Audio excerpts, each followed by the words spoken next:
Good morning, my fellow Americans. And if it's afternoon where you're at, good afternoon. Do you guys feel like you have been yo-yoed and toyed with your emotions? Me too. Our tears, our fight, our efforts, being feral was not done in vain. That we had over 1 million signatures in like 2 days. Calling representatives, people going to DC. I saw how we all came together. And that is not easy to do because I don't like you guys and you don't like me. Just teasing. And right now the inauguration is going on, which means the circus is still going on. All the millions, if not billions of dollars being spent today on an inauguration. If I was coming in as president, I'd be like, nah, I don't want to party. We can just do it on my office. We can do it on Zoom.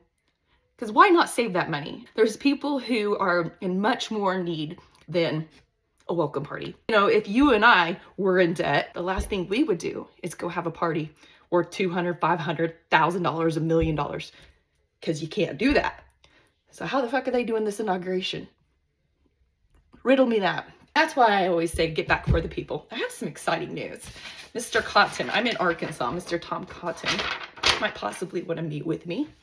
That'll be fun for him. What's been mostly disappointing for me is I have had people in power reach out and they're like, how can we fix this for you?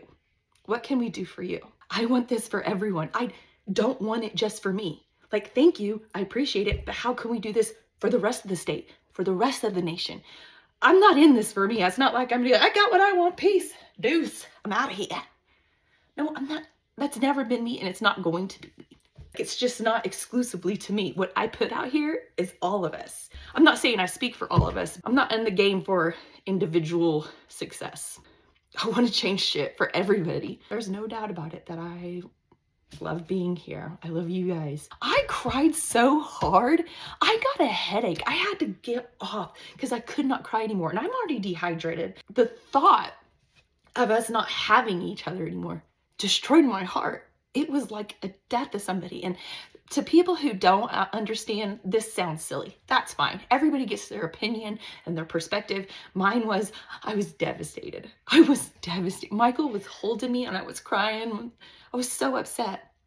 I made a very, very personal phone call to Tom Cotton, the senator's office, and left a message. And I was shaking. I knew what was on the line. I didn't want to lose you guys. I didn't want to lose this movement. I don't know what's going to happen from that, but I know that we opened a doorway into having a voice. You know, the major thing I want is transparency. I want to create a flow chart of how everything is. I'm sure it's just like this in your state. You got DHS, you got Medicaid, and all these other branches, they don't communicate together, but you have to go to all these different branches to get an application form to turn in. And a lot of times you have to have computers, fax machines, copiers, all that stuff. The average person doesn't have that. Some people don't even have fucking internet. I want to create a transparent flow chart.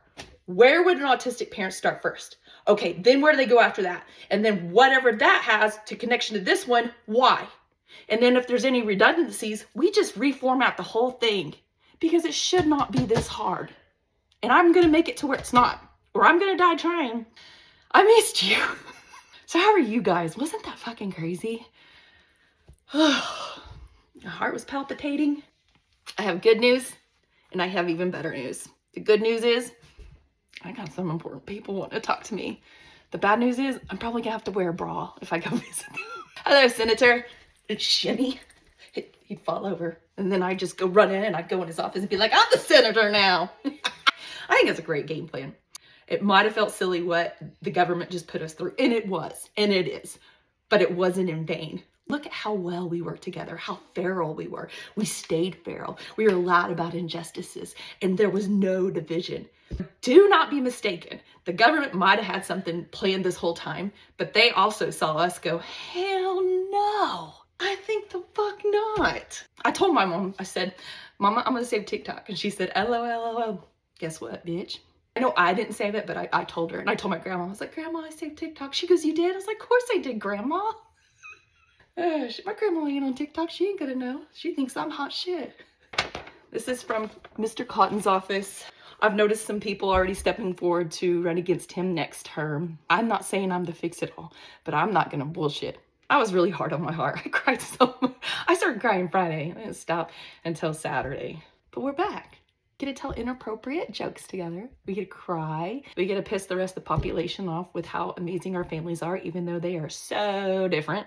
And we still get to be here to do it together. So I love you. I hope you have a good day. I guess I'm gonna go do some important shit. I might run for president. Trashy ashy. Gonna kick your assy. Is stay feral, be feral, stay loud about injustices. We have so many campaign slogans we can use. Probably my number one is, though, be nice to me. Ashley Karen for president. Please be nice to me. I'm so glad we're all back. You're so cool. Finger guns.